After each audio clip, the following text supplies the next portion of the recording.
What's going on, guys? Texas Platinum is back with a video. It's been a minute. It's especially been a very long minute since the three of us have been together.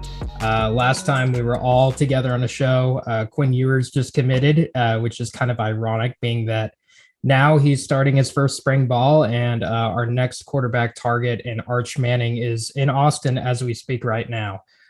So in this video, we're going to be talking some spring ball, kind of catching up on things, getting caught up with all things Texas football, and just giving kind of our thoughts. I mean, obviously, spring ball has started, so this isn't so much a preview as it is just sharing thoughts, information like that, and all that good kind of stuff. And then, of course, touching a little bit on Arch visiting this weekend. So, Matt Myers, Madrid, how are you guys? And let me know how y'all are doing, and we'll get into the video from there. Yeah. What's up, guys? We're not gonna lie, Madrid and I and Trevor, we've been really busy lately, so we may not have the most cutting edge Texas football intel right now, but just bear with us. We're gonna have fun with this episode. Kind of just give our general thoughts on spring and what we want to see.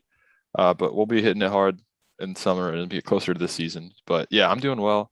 Madrid, I'm sure he's doing well too. I haven't talked to him since like right now. So what's up, Madrid? Actually, we're catching up like on this episode like right now. Matt, you took a job somewhere? You took a job in Florida? Yeah, Disney World. Amazing. Yeah. Amazing. Wait. Where'd you get the headset? He's had it. It's been so long. When did you get that headset? I've had it. I don't know. Okay, my bad. I don't know. I thought maybe you got it from your job or something. It just looks like one of those like sales reps or something like that. I don't know. I'm just fooling around. But yeah, it's been a minute. Yeah. I don't know. I'm happy that we can take breaks in the off season like this, just because like we have lives and like we're still young men trying to make it in this world. So it's not like we're staying up to date like all the time with Texas football. And also I think it's just a little, we were talking about this in the group chat, it's a little healthy to like I don't know, I just couldn't imagine staring at message boards in the off season trying to like Da Vinci code what's going on in the locker room when really it's just like no one really, like even Sark doesn't even know what's going on yet. You know what I mean? He's evaluating himself. But I just think it's healthy to step away. And honestly, like I don't know, I paid a lot more attention when I was in college, when I like first started like really getting into Texas football, and man, did like that like skew expectations a lot. Now I can step back as like a rational man and be like, oh, okay, maybe we let things simmer for a while. But yeah, it's good to be back, and a lot has happened since then. So let's get into it. Yes, a lot has happened. So spring ball began on Tuesday, and the spring game is officially announced to be on the 23rd. So just shy of a month by this point. And it's going to be a night game, 6 p.m., which is fantastic because we all were at the spring game last year. That's amazing. It was so hot. It was so hot. Everyone that was there, I'm sure you could relate, but I remember just chugging water bottles and light beer, and even that was. I was off a COVID shot too, bro. It was awful, bro. Yeah. So that was rough, but glad that they moved it back tonight. And weather's been pretty nice as of late, so hopefully it doesn't get too hot come the end of April, but you never know. Let's touch on the QB battle first, because that seems to be a big talking point of spring ball, with Quinn Ewers now kind of cementing himself as at least the big guy on campus, outside of Bijan and Xavier Worthy, of course. But Hudson Card, kind of, at least for day one, he took the first round snaps, even though on the depth chart it has both of them listed as QB1, which I find kind of interesting. But Myers, how about you kind of touch on what have you heard thus far about the Quinn Ewers Hudson Card competition? It sounds like there definitely is one, and they're not just going to give it to Quinn, even though it looks very likely that he probably will end up with the job, just given his notoriety and the fact that he's kind of Sark's guy. Sark recruited him rather than coming in with Hudson, and Hudson had a bit of a rocky start to his Texas career. So thoughts on all that? Yeah, let me cut to the chase. We're going to try to decipher through this quarterback battle all spring, reading tidbits here and there. Quinn Ewers is going to be the starter in the fall. I mean, that's going to happen. I think it is nice of Sark to give Hudson Card at least the first team reps as of now, give him like a fair shot. But I just think, I mean, we saw Hudson Card last season. He started off, I mean, obviously it was a little too, the game was too fast for him. He was young, just thrown into, the fire at Arkansas and other games. He just didn't really seem comfortable at all. And even against Kansas, he did not look good at all. West Virginia, he finally played a solid game for, limited snaps. But Hudson Card versus Quinn Ewers, at least is like just a quarterback talent. It's night and day. I mean, I will say that Hudson Card does look more sharp, at least in like the limited videos you see on like the Austin News that they're publishing of practice, but they're not even in pads. But I mean, Hudson Card looks good in a uniform. He throws a really pretty ball. He throws those glass David Ash spirals. He's a good practice player. His biggest issue last year, like I said, was just when live bullets start flying, he tends to get happy feet. Look at the pass rush. So maybe he can outgrow that and become just a really good quarterback and maybe, become the starter. I don't know. I just know that Quinn Ewers can make all the throws. He just, and plus, I mean, Quinn Ewers, a lot of people in the fan base, and, I hate to say donors, it's going to be Quinn Ewers as the starter. Although it is good to see healthy competition. Hopefully Hudson Card does push him super hard and keeps Ewers from not being complacent. And maybe I'm wrong. Maybe Hudson Card is that guy, and I just sound like a clown in a couple months. But it's going to be Quinn Ewers. I mean, I just can't wait to see him in the spring. Hopefully we see more practice footage. But yeah, Quinn Ewers, I mean, makes all the throws. It was nice seeing that one RPO he had in that one video that came out of him passing to Worthy. So them getting that connection going. I know him and Jatavian Sanders have a good connection going. They've been practicing a lot together this offseason. So, and we'll talk about Jatavian in a little bit. But yeah, I mean, it's Quinn Ewers, man. It's Quinn mania. It's going to happen this fall, and I think all the the talking about the quarterback battle is kind of unnecessary at this point. I mean, it's fun to talk about, but I think it'll be Quinn in the fall for sure. Madrid, anything? Nothing turns like grown men into giddy little like girls about like in the same way as like a boy band than like their star quarterback throwing a practice rep on Twitter. Like I saw that and even I was like, oh my god, oh my god, he's here, he's actually here. I think it was really cool before even the spring started. There was a lot of social media posts with the players and him, and it looked like they were at least getting along. I'm sure they were going to get along regardless, but I mean, it looks like they were building a rapport, like a relationship, and I think that's a very important thing. Especially, I would say we're a young team, yeah, like especially with the new chapter we're trying to head into, the new type of culture we're trying to build here. It really needs to be close. I don't feel like a lot of our players are close. I think there was a lot of clicks back in the day, and I think that is a good step in the right direction. When it comes to Hudson Card, I honestly thought the man was going to transfer, and kudos for him for being like, no, I'm going to try to stay. And I look, for all the love we give Quinn Ewers for being a Texas diehard, like he's one himself. Like he's from Austin. Like he wanted to be here. This is a school he loved too. So I appreciate him staying. It's a luxury for us to have him still. Do I think he'll start for us? No. But will I feel very comfortable with him as a backup as like year 2 in Sark's system? Yeah. Like I think that's something that the very good teams have. The contenders have is that they have depth at not only quarterback but like every skill position. And I think that's what we're trying to build ourselves. So if he stays and we have a quarterback room, a main quarterback room of him, of Ewers, Card, and Malik Murphy, even though Malik Murphy's not going to play for a while in the spring. I think that's a very good foundation right there, and I think that makes me feel better. It doesn't make it makes me feel like we have some depth there. But yeah, Matt said it. It's just more of a not if but when, and I'm glad that there's a little bit of competition, so it doesn't make Quinn feel like he could just take it easy. But yeah, I'm excited to see how at least the narratives play out during spring.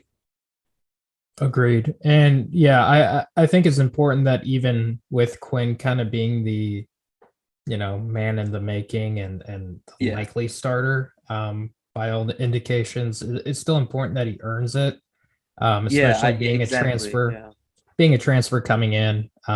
And we'll touch base on really all the big transfers, but you're seeing it kind of around the team that like, oh, even like, Nayer is not running with the. I mean, he probably is now running with the ones, but at least day one he wasn't. And Billingsley and Ryan Watson, all of them are having to, even though they will start because they are some of the best players on the team coming in, um, at least in terms of talent, they're still having to do the reps, prove their worth, being the new kids on the block, which I think is good for the culture of the team. and if I could just ask, I think that, yeah, I was about to, you just said it right there. I think that's really good for the guys that are already here, because I'm sure, like, I don't know, like you see the kid that comes in, he's highly talented, but he comes in and like automatically owns the place, and that's not good for culture in itself. That stirs resentment. So, Right. I mean, you can see the writing on the wall, but at least there'll be a fight, and I think that's good for everyone on that team. Yep. And last point about Quinn Ewers, he looks so much better in burnt orange Oh man, it than looks scarlet natural, and doesn't it? gray. I know he's only been really wearing like the black QB jerseys, but just being surrounded by burnt orange with the mullet, like it's it's chef's It's kiss, yeah, it looks it's a it great look looks for him. right. So It just looks right. looks natural. Yes, yes, yes. Well, cool. We just talked about it, so let's continue. Transfers. Let's touch on Billingsley and Ryan Watts, and Nayer as well. Myers, how about you lead it off with the transfer guys? Who's standing out? And let's kind of touch base on all of them real quick. Yeah, I think it's kind of too early to tell, like as far as depth chart. I mean, I expect them all to ascend up. Specifically Nayor and Ryan Watts. I expect those guys to be starters for us and contributors next season. But as far as the first practice is concerned, I think Inside Texas said that their Nayor was running with the threes. But yeah, that's a formality. I think you can't just bump guys that have been in the program um, immediately like that. You got to make these transfers go in and earn it, like we said with Quinn. So it's hard to tell. I mean, they're not even using pads yet, but Nayor, I mean, just some of like the videos that Brendan Marion would put out Instagram of him like in his footwork drills, and just the feedback you hear about Nayor, like through the message boards and Inside Texas dropping tea leaves. I mean, that guy's gonna be a guy for us, and it's much needed because Xavier Worthy, at the end of the season, everybody's just like, yeah, just guard 8. They don't have anybody else as far as like a passing, receiving threat. And Nayor should open things up for us. And then, I mean, Jaleel Billingsley, that's a guy that if we can just get somewhere close to what he was in 2020, when he was kind of the next up at Bama, I mean, that's another huge receiving threat you can have, over the middle and, in key situations. So Billingsley's a guy that he's got a lot of competition because Gunnar Helm's in that room. Juan Davis is in that room. Jatavian Sanders, whose stock is rising like crazy, is in that room. So the thing about him though is I think Billingsley kind of can't flex out and just play receiver in certain situations. I don't think he's much of a blocker. I mean, maybe he'll improve as a blocker. We hope he does, but he's more of a receiving threat. So he's a guy that could flex out if we need him to. So I think he'll be on the field in different ways, maybe not at tight end, blocking on the inside, because that's not beneficial to him or us. So, I mean, the thing I like to see is you just factor in Nayor and Billingsley and then Jatavian Sanders emerging on top of, our big three, Bijan, Quinn Ewers. I mean, big three, Quinn Ewers, I guess it's early to say that, but Quinn Ewers is going to be a good player for us. And slid in. Yeah, and then Xavier Worthy, obviously, and then you still have Jordan Whittington, who, when healthy, is a huge, third down safety blanket. He's a good receiver for us. And then, I mean, our running back room is deep, so I really like the direction of our offense. But yeah, as far as transfers go, I mean, it's early to tell, but I expect them to continue to climb the depth chart here in the next couple of weeks. Any thoughts on Ryan Watts? That's funny that it rhymes, but yeah, yeah, Ryan Watts. I mean, I've heard great things about him. I've heard that he's like one of our most impressive athletes, just in terms of just sheer athleticism. I mean, he's a really big corner, which I like huge. Big corners. 6'3". Yeah, he looks like a safety, and he can run. He's pretty fast for his size. But yeah, he's one of those guys that you want like off the bus early, because he looks the part. And I think Inside Texas is saying he's kind of already, they're penciling him in as a starter at one of the corners alongside Deshaun Jameson. So, yeah. I mean, that speaks to his talent. And I mean, he was starting at Ohio State, right? So, I mean, he's going to start here too. So we want more depth at corner, but I think Ryan Watts really helps solidify that room. But we need Jahdae Barron, Keaton Crawford, the guys behind them to definitely pull their weight as well, so we can not have many weak links back there, because Deshaun Jameson is a good player, but he can get exposed from time to time. So we need to keep, developing those guys and make sure we have two, surefire, good defensive backs, especially in the Big 12. Awesome. Yeah, totally agree. All of those guys are going to be key contributors for us. So it's important that they continue to grow. And yeah, I find it very interesting how I feel like Brennan Marion kind of has a bit of a man crush on Nayor, just because Marion is such like a technician when it comes to drills and footwork, based off of everything that I've seen and read. And Nayor seems to be a guy that's really into that, as well as, I believe he does a lot of, well, I know that he does a lot of work with like hooks at that camp. So they kind of seem in many ways like a match made in heaven. I mean, of course, Xavier Worthy is going to probably still be wide receiver number one, because I think I truly think he's that good to where, as talented as Nayor is, Xavier, I really think is that dude. But it's exciting to see a transfer come in and already be, showing out for the coaching staff and already making that positive impression. And then of course Billingsley, yeah, he's got that relationship with his staff, and I really do think that we're going to get the most out of him. And of course, depending on the personnel that we're running and the different packages and such, I think he'll be used in probably somewhat different ways from other tight ends like a Jatavian Sanders, who we'll touch on. But yeah, and then Ryan Watts, I really don't think he's going to face a ton of competition, unfortunately, and he'll probably pretty much be a guaranteed starter at this point. But that's not downplaying his level of talent. He's that good, but there's not many other players on our team right now that are that good. So at least on that side of the ball. So, man, you guys.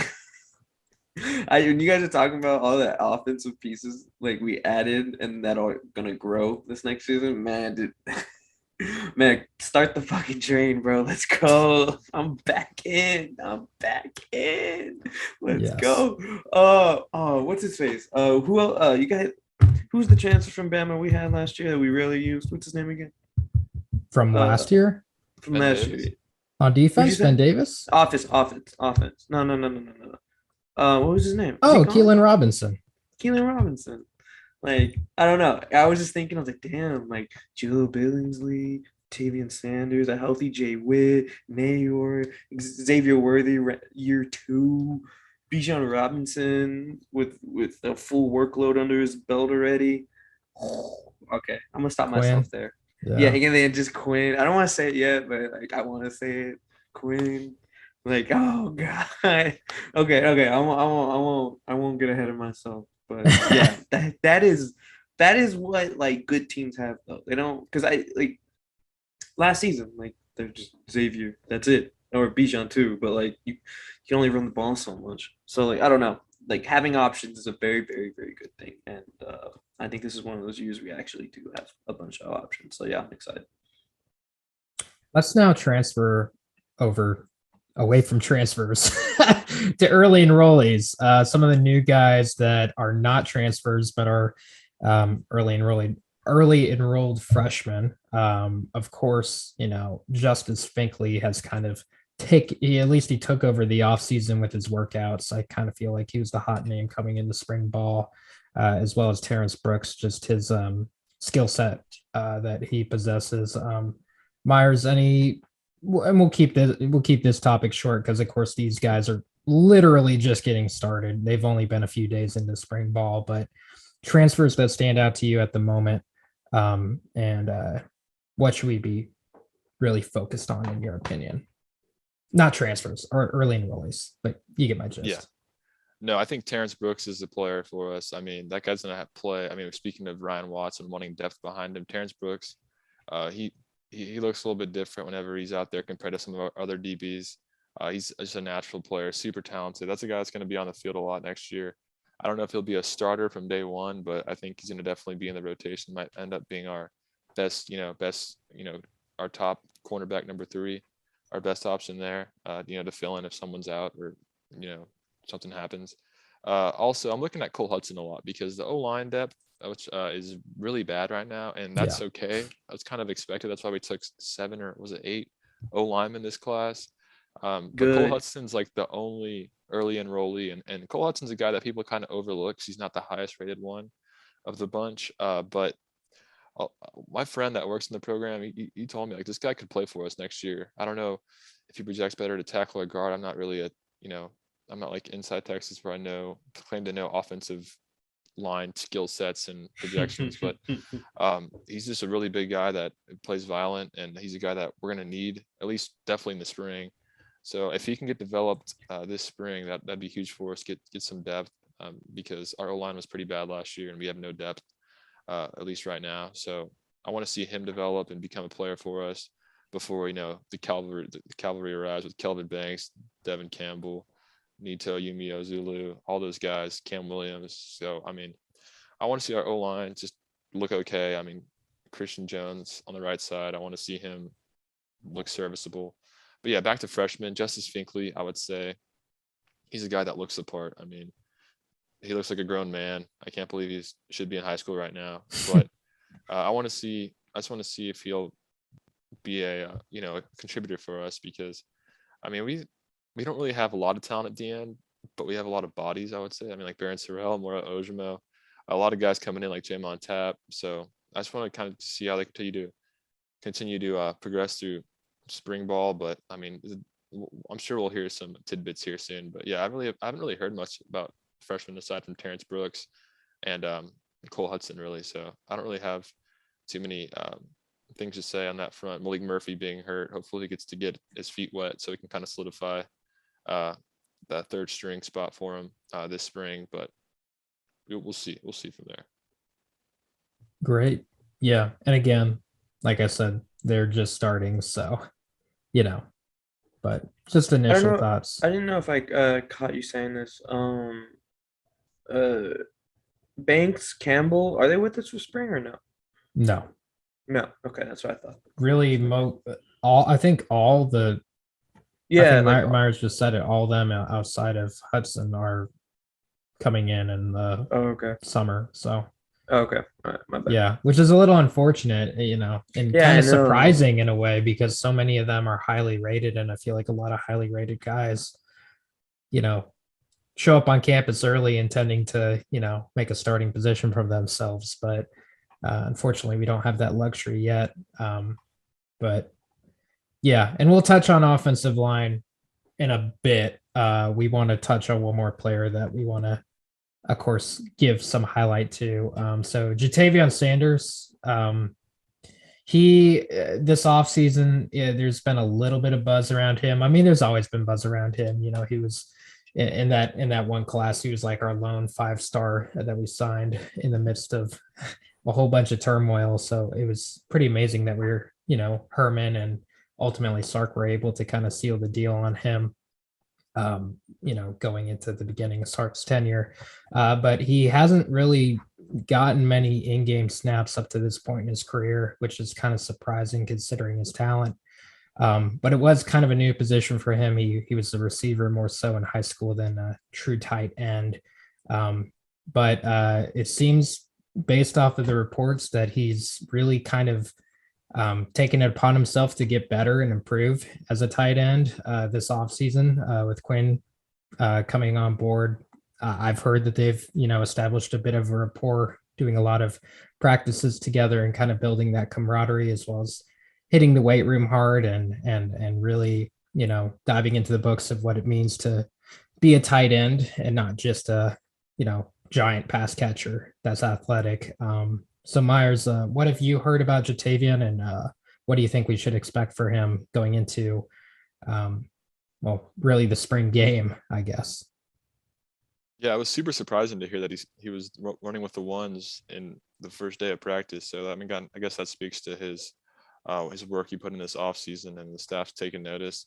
But yeah, Jatavian's a guy that, I think he's like one of our highest rated players on the entire team. If you go back to high school rankings, he's literally a freak. If you go watch his highlights, just the way he looks in the uniform, he's one of those guys like Eric Gilbert types. I'm not Eric Gilbert, but he looks a little bit different when he's out there. And it's good to see him finally, taking the next step in his progression, because he didn't really get to showcase. We didn't showcase him much as a receiving threat last year because he was kind of a liability in the blocking game. But I'm guessing his blocking's improved now if we're going to run him with the ones, because Gunnar Helm can block decently.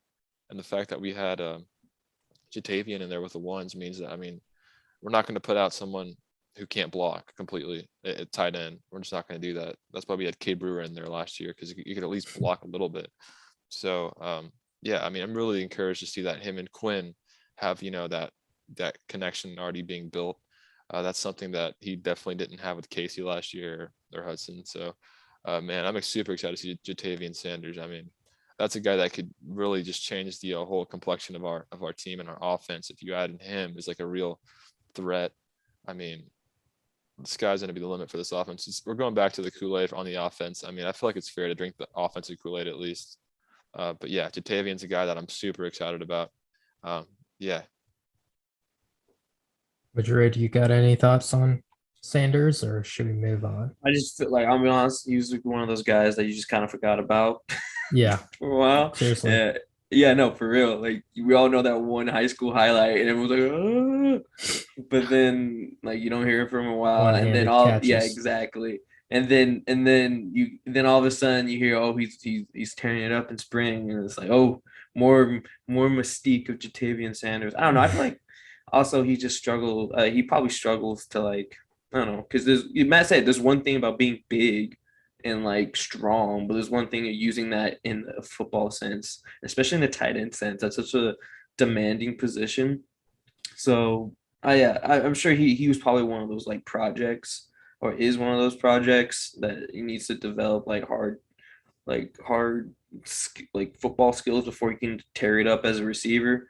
But yeah, if he can get cooking, having someone at the tight end position like that is a cheat code. It's a cheat code in the NFL. It's a cheat code, especially in college. So, yeah, I'm excited to at least see him see him run routes and catch passes. Like, I feel like I have never seen that, and I've heard how great he is. So yeah. Yeah. It kind of feels like Brew McCoy, huh? Like, just like the mystique Dude, of Jatavian yes, Sanders. It's just like, bro, I swear this guy's good. Like, okay, I believe you, but I would like to see it. Right.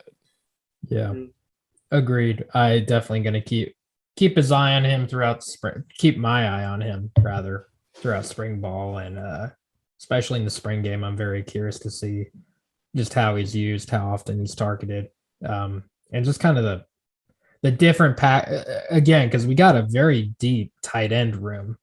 And they're all very different, I feel like, and possess very different skill sets. So I'm curious how we use the different tight ends in different ways with the different personnel that we run and packages and whatnot and stuff. But yeah, to kind of round out the offensive side of the ball, offensive line, our current starting lineup, we have a bit of a swap with Carrick going over to left tackle. Junior at left guard. Jake Majors continues to be at center. We got Hayden Carner finally cracking the ones and getting his shine on, because I know he's been working real hard. Kind of a not a hero, but kind of a fan favorite, I'd say, just based off of his um, mentality and just positive attitude around the team. He's always seemed to be pretty high on Texas and just an all around good guy. And then Christian Jones switching over to right tackle, away from his left tackle position. Myers, I'll start with you again since we're following that format. Jones and Carrick swapping. Thoughts about that? Is this something that you think will be permanent? Is this just a spring fix? What is this? So I think it is permanent, especially for Christian Jones. I mean, you don't just move him over to right tackle for no reason. I think Andre Karras is kind of the guy that's filling in right now. I think we're waiting for our left tackle to arrive. Our franchise left tackle. I think Kelvin Banks will be that guy. Mm-hmm. I don't know if it'll be this year or not. I think we need to watch the portal, maybe go tamper and get a good left tackle from somewhere.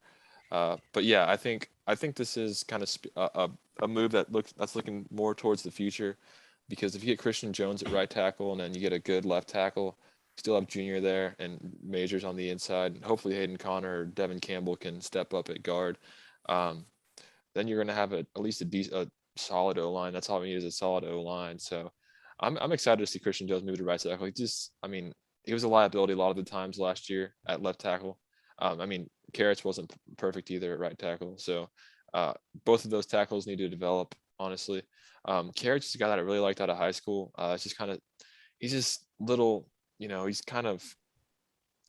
doesn't have the length necessary to be a great tackle, I feel like, but he does make up for it with effort and tenacity and stuff like that.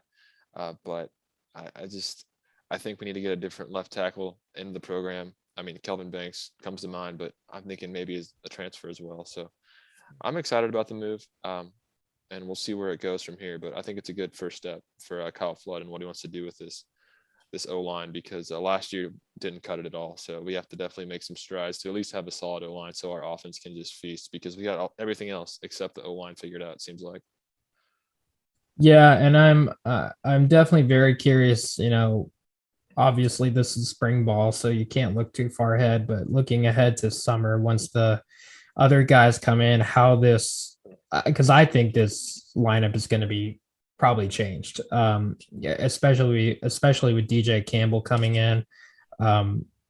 I see him projecting as a guard. I know that he wants to be a tackle. I think he's, with his body type and his speed and everything, I think he'd be a really good guard personally. But our guard positions seem pretty good. You got Angelau, who's probably our best offensive lineman at the moment. And then, of course, Hayden Connor, who's really been turning a lot of heads. So I'm curious what they do with, DJ, and maybe he doesn't start immediately or starts later in the season, or I don't know. But Christian Jones has, had kind of a rough career up to this point, and Carrick last season did not do too well himself. So I'm very curious to see how this evolves. And then, of course, Jake Majors, good freshman year, and then last season not as good. So very curious how this all shapes up. I actually had a conversation with my roommate, and he even mentioned the idea of just take the best because our offensive line was so bad. He said, consider putting Junior Angelau at center, and everyone else is the new freshman. So you got Banks, at left tackle, you got DJ Campbell, maybe at left guard. You keep Hayden Connor in the mix, and then, Cameron Williams at right tackle or something like that, which I think that would be great in the future. I don't know if I do it next season. I think that might be a problem, but and again, that's just showing how talented, these incoming guys are. But I'm very curious to see how this group in particular is something that I think Texas fans in general are really going to be watching out for, is just how is this group going to evolve and change? Because I don't think this is permanent. I could be wrong, but my thoughts are right there. Yeah. I would love that. These two guys, they're legit, I think. So yeah, last year wasn't. So, and Junior is the one that we can't kind of rely on. He's the leader, strongest guy on the team. So yeah, I mean, I'd be down for that. If it looks bad against Bama, just blow it all up. Just get the freshman in there. But yeah, anyways, Troy O'Meary can't get healthy, unfortunately. What do y'all think about that? Madrid, I'll let you start. It was such a happy moment when we stole him from the Ags like that. That was really cool. But to be honest, that was like the highlight of Trey O'Meary. And like, I mean, I say that in the most respectful way because it's true. He just looks like a specimen. I know we say that about a bunch of guys, but like he literally stands out on the field when he's out there. He looks like Megatron. He's not as big as Megatron, but like amongst college kids, he's just ginormous. I don't know. There's a reason we got Nair and Billingsley. Yeah, and Billingsley because they're around him more than us, and they definitely probably see that this rehab is probably taking longer than expected. When did he tear his ACL? When did he not? I think it was like the open practice at fall camp. He did it. In fall, right before the season. Yeah, and then re-aggravated it. Yeah, before that, it was like hamstrings, or what was it? Like you had like during the spring, right? It was like soft tissue something, right? Yeah, something like that. Anyways, those type of injuries with receivers, soft tissue, ligament-ish, like man, that I mean, I know science has come a long way, but that's not a good sign right there. I don't know. I believe in the man. I think he can be a good contributor. But I'm not gonna hold my breath that we see him anytime soon. Personally. Yeah. I think he's going to be a bit of a project player that just got to continue to be patient with. That's why we got the transfers that we did. That's why we continue to recruit at receiver. Even it's the sad side about football, especially college football, is you'll see a lot of stars that just don't make it. And that may not be him. Like, there's a very good chance that he comes back from this. And I don't know the timetable for that, but whenever it does, he may still, be that guy. But for now, all you can do is be patient with him and know that fortunately, we have the depth, or are continuing to build the depth rather, to combat the fact that he's struggled to stay on the field. So I like what you said real quick, that like it's a sad thing with like stars that you never see hit the field, is because it's such a college football is such you're recruiting every year, you're like boom, boom, boom. Like you have to make you can't stop and wait. And that's the sad part. Yeah. Maybe he'll pull a Blaine Irby and a Jordan Shipley and just emerge, like years later after injuries as like a star and a good player for us. I think he's got one more at least good run in him. If he tears another ACL or something, I think at that point, I don't know, but I think there's still a good chance for him this upcoming season once he gets fully healthy. We'll see. So last topic we're going to touch on is Arch Manning, being that he is currently in Austin right now as we speak. We'll see, but potentially out on the town, hanging with his family, sipping margaritas, virgin margaritas at Matt's Rancho, hanging out at Mount Bonnell, all the good Austin-y things. It sounds like this is the weekend in which the Manning family does Austin. This is less a focus on the football side and more on, does Austin match Arch and what the family wants in a college experience and all that good stuff, which, I mean, all of us being,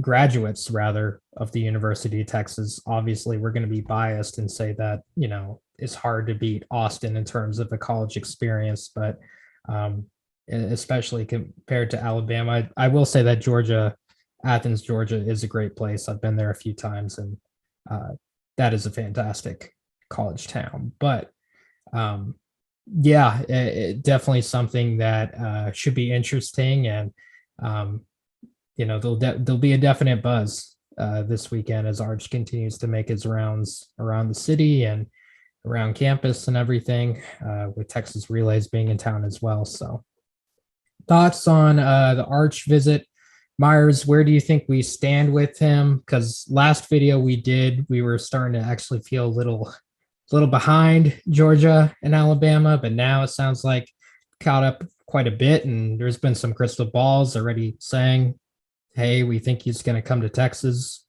pretty early on. So, thoughts on Arch and kind of an update on your opinion since our last video.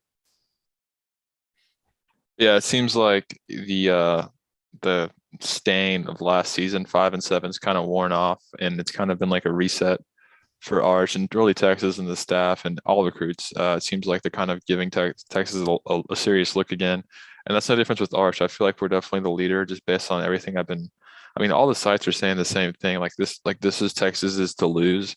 So, I mean, a couple things have to happen. We can't just go and lay eggs on the field, obviously, next season. We always say that just win, but that's especially true right now with Arch Manning.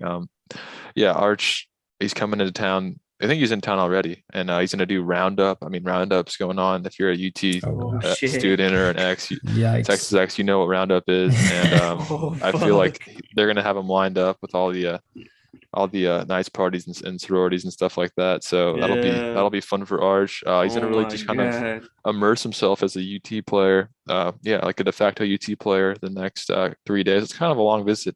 Will Randall's coming. His best friend is tight end at Isidore Newman. I don't know how to say it. It's high school, but he'll be here too. They've been traveling everywhere together. They were in Athens last week, so this might be kind of a moment of clarity for Arch and the Manning family. Back-to-back weekends. It seems like Georgia and Texas are kind of far and away the leaders right now. Maybe Texas, a step ahead. So I think maybe after this Texas trip, he might sit down and kind of just know where everything's at that point. So hopefully Austin shows well. I already checked the weather. The weather looks good. We got good weather. The weather god's on our side. So I mean, it's on the staff now to just keep doing what they're doing. AJ Milway's putting in work in that recruitment. Sark, obviously.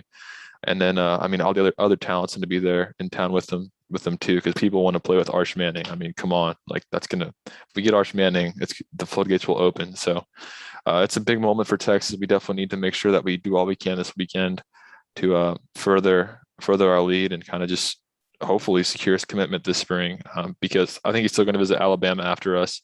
Yeah. But I mean, I don't know if we hit this visit out of the park based on things that we've heard. I feel like there's a chance that maybe he would think about canceling some of those visits and focusing on Texas, maybe Georgia, or maybe just a commitment.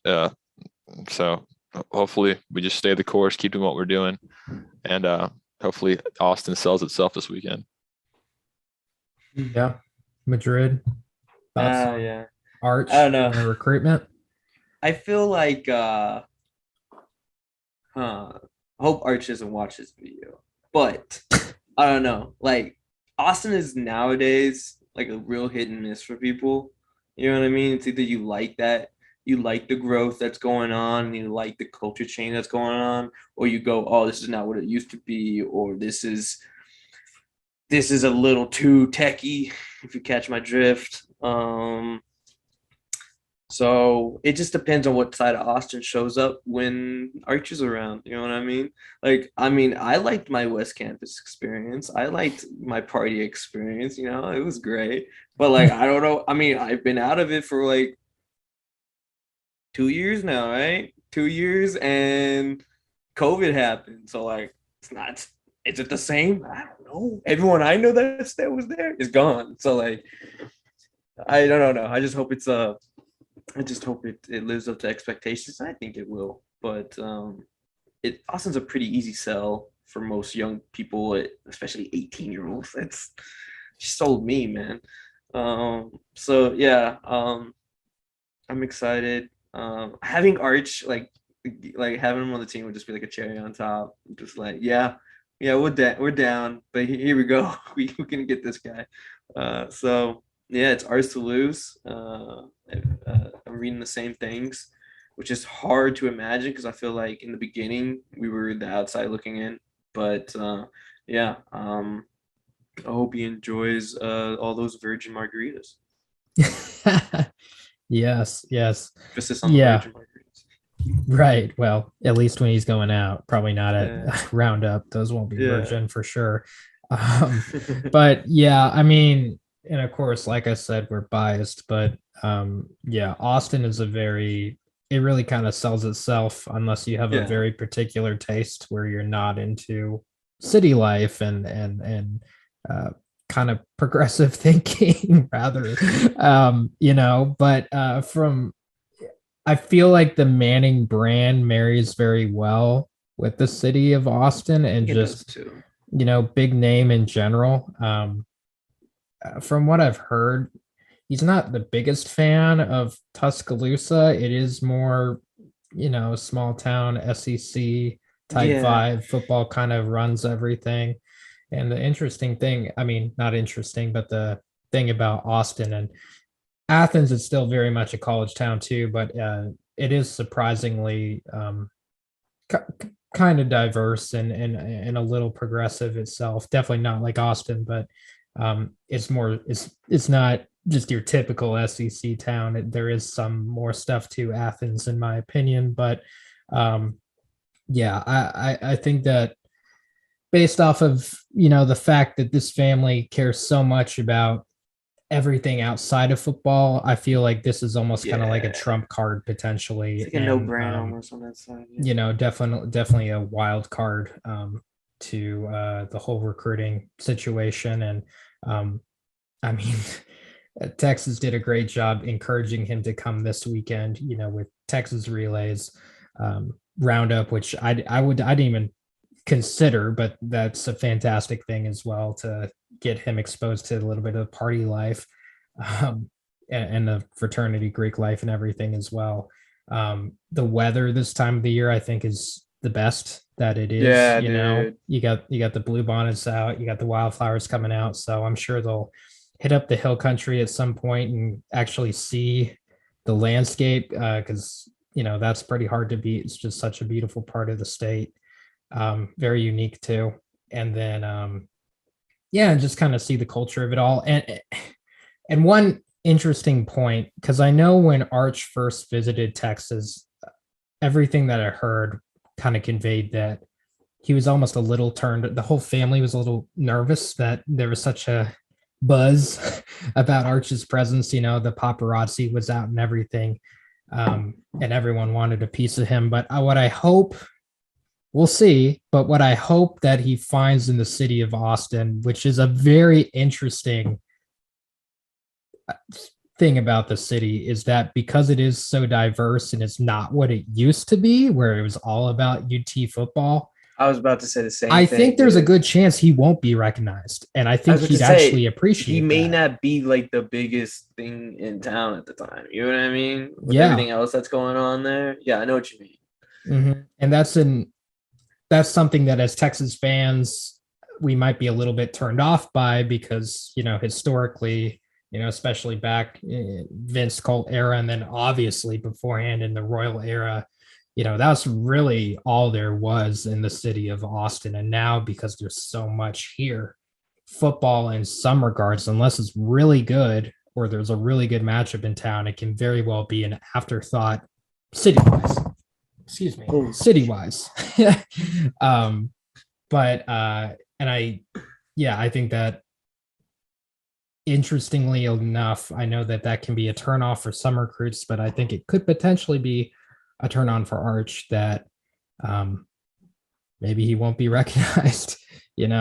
I'm sure he will, obviously, at 6th Street and campus and roundup. He's going to be the guy, but hopefully he'll go to parts of town where people aren't digging for his autograph, and he can feel like relaxed and kind of a part of it all, because that sounds to be something that he's maybe more so even his parents are thinking about, is they don't want him to be distracted all the time, life of the party.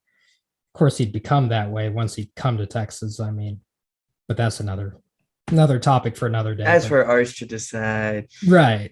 So I just find it interesting that that ironic part of the city where, as Texas fans, is something that kind of turns us off, that Texas isn't quite as big of a statement as it once was, but that might be a positive for Arch. Yep, Austin, best city in the SEC already, so he's gonna love it. Yeah. Yeah. I love it. Well, any final thoughts on the show, guys, as we wrap this bad boy up? I can't wait for the season, but that's every off season. So here we go. Yeah. We'll be back. I mean, just grind up through the off season. You know how it is. So just counting down the days. Yep. Grinding on through. Well, we'll just end it on that then. Thank you guys for watching. Hope this video was informative and hopefully you enjoyed seeing our faces again. Again, it's been a minute, but we're slowly but surely, getting our feet under us. A lot of us got new jobs. Myers and I are in new places. I moved, if you couldn't tell. Still in Austin, but new place, slightly new job, all that stuff. So a lot of transition right now, but that's part of life. That's part of coming of age per se. Amen, and it's all good stuff. But we're still going to continue to try to do videos on occasion, and especially as we get closer to spring ball, and then of course as the season gets closer and closer, we'll continue to be more regular with all that. But thank you guys for watching, being loyal and supportive to us. It's very much appreciated. Yeah. Awesome. We'll get better. Don't worry. Horns up, guys. Y'all take care. And hopefully, Arch, if you're watching this, you're having a good time in Austin.